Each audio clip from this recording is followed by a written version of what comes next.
بسم الله الرحمن الرحيم. يسألونك عن الأهلة قل هي مواقيت للناس والحج وليس البر بأن تأتوا البيوت من ظهورها ولكن البر من اتقى وأتوا البيوت من أبوابها واتقوا الله لعلكم تفلحون. وقاتلوا في سبيل الله الذين يقاتلونكم ولا تعتدوا إن الله لا يحب المعتدين.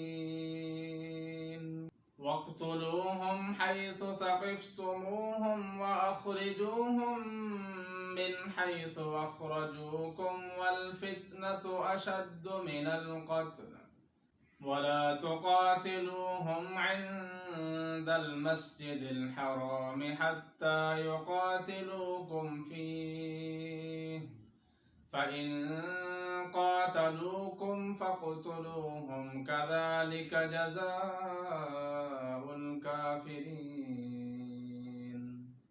فإن انتهوا فإن الله غفور رحيم.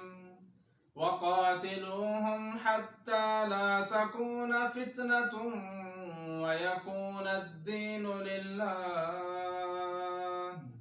فإن انتهوا فلا عدوان إلا على الظالمين.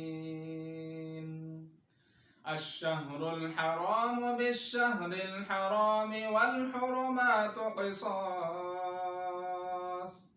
فمن اعتدى عليكم فاعتدوا عليه بمثل ما اعتدى عليكم واتقوا الله واعلموا أن الله مع المتقين. وأنفقوا في سبيل الله ولا تلقوا بأيديكم إلى التهلكة وأحسنوا إن الله يحب المحسنين.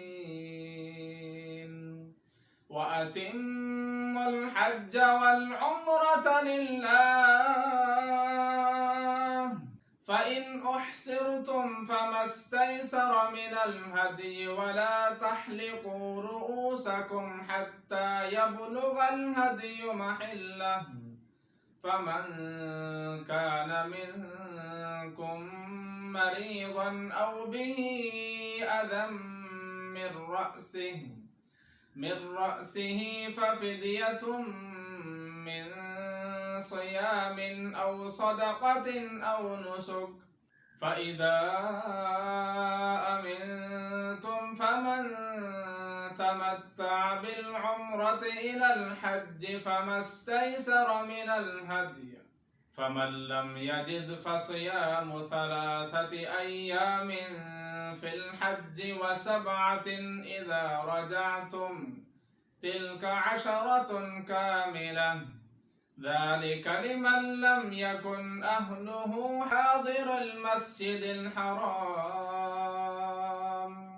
واتقوا الله واعلموا أن الله شديد العقاب.